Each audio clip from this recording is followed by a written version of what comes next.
چھوڑنے کا گناہ معاف ہوتا ہے لیکن نماز کبھی معاف نہیں ہوتی. نماز کی قضا آپ کو کرنا ہی پڑے گی، اس کو قضائے عمری کہتے ہیں. اب قضائے عمری میں یہ بہت غور سے سننے کی بات ہے. آپ کو قضائے عمری ادا کرنا ہے کہ آپ نے کی جتنے سال کی نمازیں چھوٹی ہے آپ کو وہ ادا کرنا ہے. تو پہلے آپ اس کا حساب لگائیں کہ آپ نے کب سے نماز پڑھنا شروع کیا اور اس کے بعد آپ کی نمازیں کتنی چھوٹی، 2 سال کی، 5 سال کی چھٹی، تو وہ سب آپ کو ادا کرنی پڑے گی. لیکن آپ کو اندازہ نہیں ہے کہ آپ کی نمازیں کب سے چھوٹی ہے. تو اس میں آپ یہ دیکھیں گے کہ آپ بالغ کب ہوئی، سن بلوغ کو آپ کب پہنچی. جب سے آپ بالغ ہوئی ہیں اس وقت سے لے کر جب آپ نے نماز شروع کی اتنی نمازیں آپ کو قضا کرنی ہیں. اب تاریخ نہیں پتا، سن نہیں پتا کہ کس سن میں بالغ ہوئی، کس تاریخ میں بالغ ہوئی. تو ایسی صورت میں یہ ہے کہ لڑکے جو ہے وہ 15 سال کی عمر میں اور لڑکیاں 12 سال کی عمر میں عام طور پر بالغ ہوتی ہیں. عام طور پہ مسئلہ یہی ہے. لیکن زمین کی گرمی اور سردی میں بھی کبھی کبھی تاخیر اور عجلت ہو جاتی ہے. لیکن اگر عورت ہے تو وہ 12 سال کی عمر سے لے کر جب سے اس نے نماز شروع کی ہے اس وقت تک وہ حساب جوڑے گی. ٹھیک ہے، جیسے اس نے 15 سال سے نماز شروع کی تو 12 سال میں بالغ ہوئی تو 3 سال کی وہ قضا کرے گی. 30 سال میں اگر اس نے نماز شروع کی تو 12 سال کی عمر سے وہ جوڑے تو 18 سال وہ جو ہے وہ قضا کرے گی. اس طرح حساب لگائیں. اچھا، جب قضاء عمری آپ ادا کریں گی تو آپ کو صرف فرض اور واجب ادا کرنا ہوگا، سنتیں اب آپ قضا نہیں کر سکتی.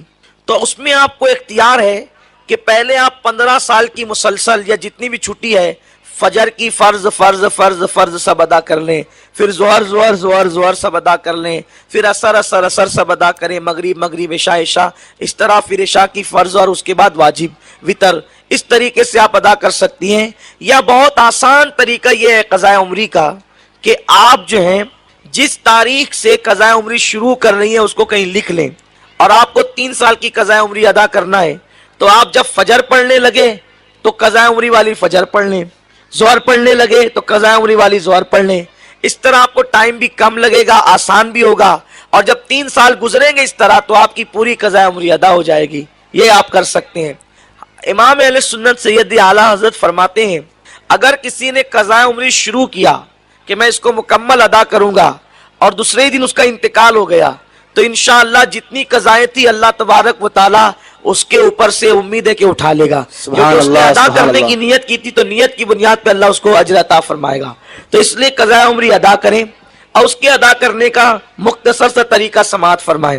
نیت اس طرح کریں، نیت کی میں نے 2 رکعت نماز فرض فجر کی جو مجھ سے سب سے پہلے قضا ہوئی اور میرے ذمے پر جو ہے وہ باقی ہے. اس طریقے سے نیت کریں. اور نیت کرنے کے بعد جلدی آپ اس طرح کر سکتی ہیں کہ آپ اگر ثنا پڑھنا چاہیں تو سبحان اللہ، نہیں پڑھنا چاہیں تو آپ سیدھے اعوذ باللہ بسم اللہ پڑھ کے جو ہے وہ قرات کر لیں، سورہ فاتحہ اور سورت ملا لیں.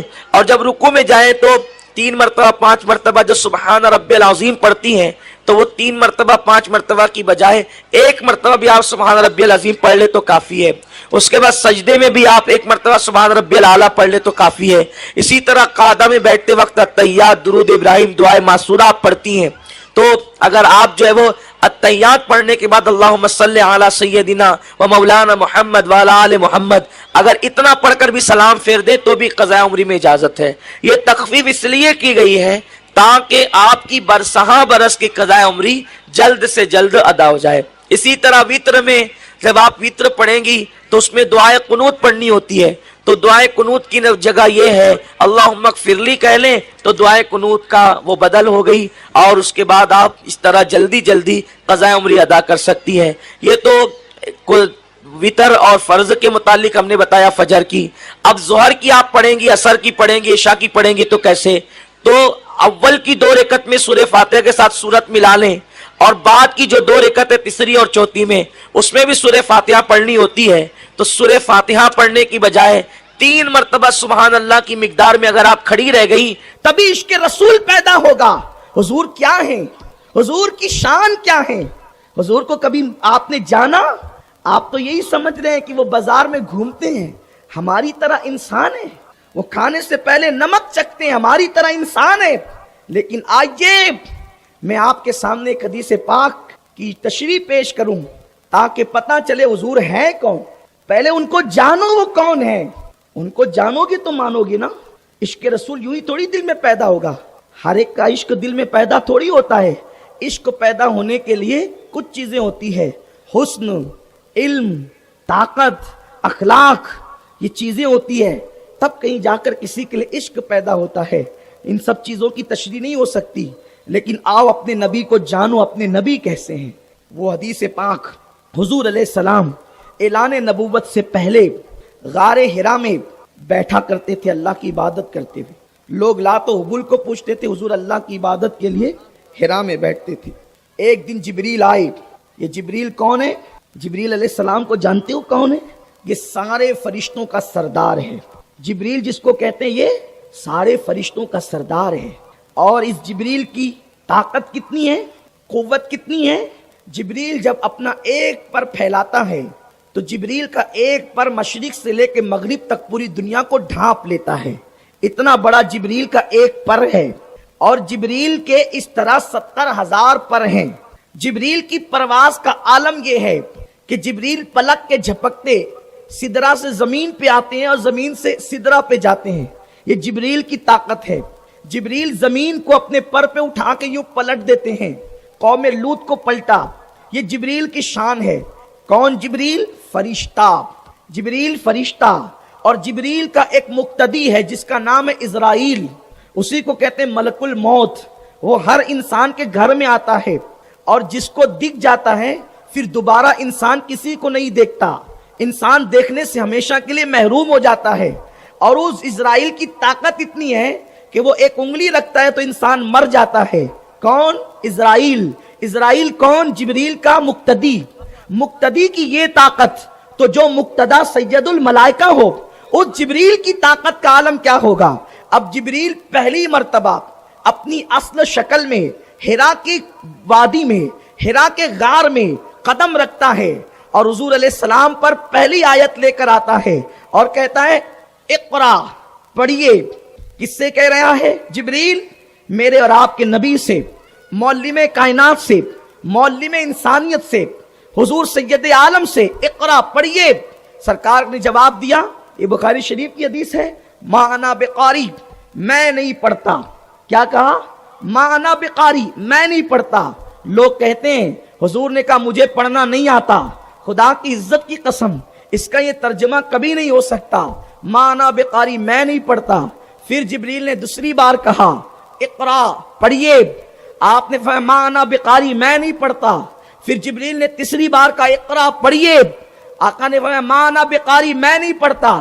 اب حدیث کے الفاظ اتنے ہیں کہ جبریل نے حضور علیہ السلام کی بغل میں اپنے ہاتھ ڈالے. اب آقا علیہ السلام نے جب ہاتھ ڈالے تو حضور کے ہاتھ ہو گئے باہر، حضور کے ہاتھ ہو گئے پیچھے. اور جبریل نے حضور کو بھینچا یعنی دبایا. جبریل نے حضور کو دبایا اور جب جبریل نے دبایا تو پھر جبریل پیچھے ہٹ گئے. کون؟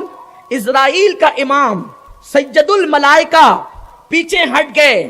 پھر دوسری بار دبایا، پھر پیچھے ہٹ گئے. پھر تیسری بار دبایا، پھر پیچھے ہٹ گئے. اور پھر کا اقرا بسم ربک الذی خلق، پڑھیے اپنے رب کے نام سے. حضور نے پڑھا. اب حضور کو جانیے حضور کیا ہیں.